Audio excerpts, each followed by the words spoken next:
Halo, selamat pagi anak-anak kelas 10. Pada pagi ini Bapak akan menjelaskan materi terkait jenis dan hierarki peraturan perundang-undangan.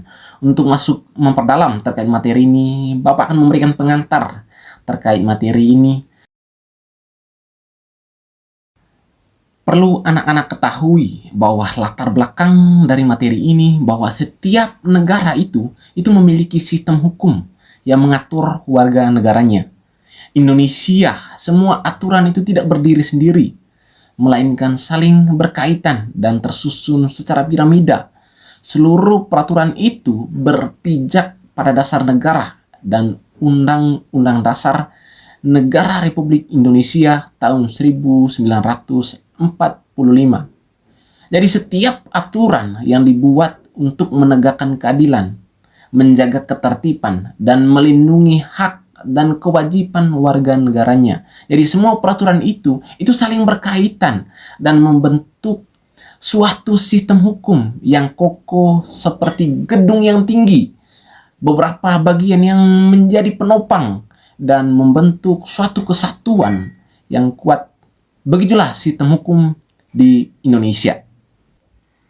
Indonesia sebagai negara hukum. Jadi Indonesia itu menempatkan hukum itu sebagai landasan dasar dalam konteks penyelenggaraan dalam kehidupan berbangsa dan bernegara. Sudah jelas juga dalam konstitusi, dalam undang-undang tertinggi, Undang-Undang Dasar Negara Republik Indonesia tahun 1945 sudah jelas mengatakan di sana.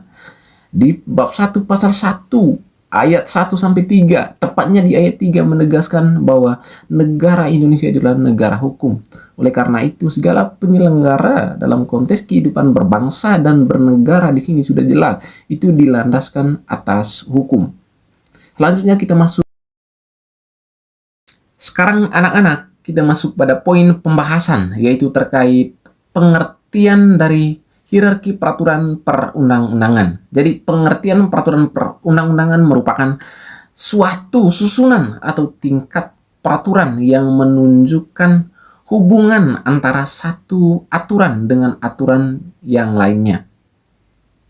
Dengan adanya aturan ini, tentu jelas semua peraturan itu sama sehingga tidak ada yang saling bertentangan.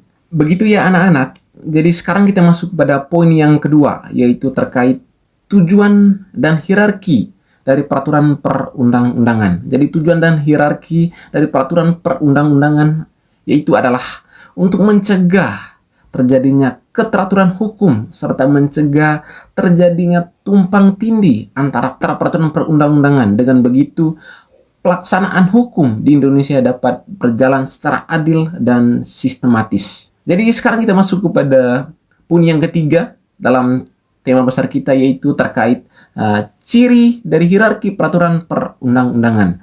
Jadi ciri peraturan perundang-undangan itu yang pertama. Yang pertama itu memiliki urutan yang sangat jelas. Itu yang pertama. Dan yang kedua itu tidak boleh bertentangan dengan peraturan yang lebih tinggi. Dan yang ketiga itu peraturan dibuat oleh lembaga-lembaga yang berwenang. Sekarang kita masuk kepada poin yang keempat, yaitu kita masuk kepada tingkatan dari hierarki peraturan perundang-undangan.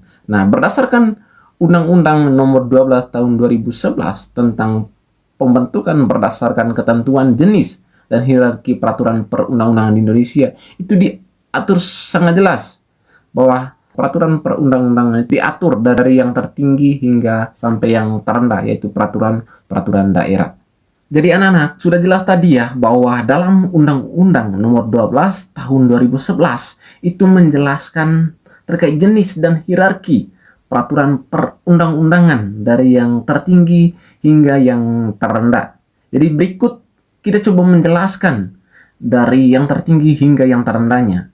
Kita mulai dari hukum yang tertinggi, yaitu mulai dari Undang-Undang Dasar Negara Republik Indonesia tahun 1945. Jadi undang-undang ini merupakan perwujudan dari nilai-nilai Pancasila. Undang-Undang Dasar adalah sumber hukum atau rujukan utama dalam penyusunan peraturan perundang-undangan. Secara histori, Undang-Undang Dasar disusun oleh BPUPKI dan kemudian PPKI disahkan setelah kemerdekaan Indonesia di tahun 1945. Jadi Undang-Undang Dasar ini telah mengalami amandemen terjadi 4 kali. Jadi tujuan utama dari amandemen ini tentu diantaranya yang pertama, membatasi kekuasaan presiden. Yang kedua, memperluas otonomi daerah. Dan yang ketiga itu adalah menegakkan HAM. Nah, itu yang pertama. Poin yang kedua itu adalah ketetapan Majelis Permusyawaratan Rakyat atau TAP MPR. Jadi ini juga memiliki kekuatan hukum yang mengikat anak-anak. Itu poin yang kedua. Jadi poin yang ketiga terkait undang-undang dan peraturan pemerintah pengganti undang-undang. Jadi undang-undang ini anak-anak ini adalah peraturan yang dibentuk oleh DPR dan persetujuan bersama oleh presiden. Sedangkan peraturan pemerintah pengganti undang-undang atau Perpu itu adalah peraturan yang ditetapkan oleh presiden.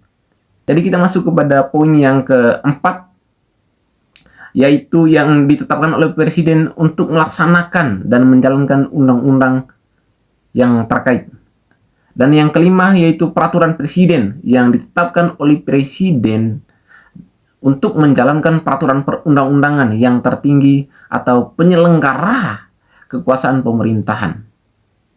Dan yang keenam dan ketujuh itu yaitu peraturan daerah atau perda provinsi atau peraturan daerah atau perda atau kabupaten kota. Jadi perda provinsi ini dibentuk oleh DPRD, sedangkan perda atau kabupaten kota itu dibentuk oleh DPRD atau kabupaten kota dengan persetujuan bersama bupati atau wali kota.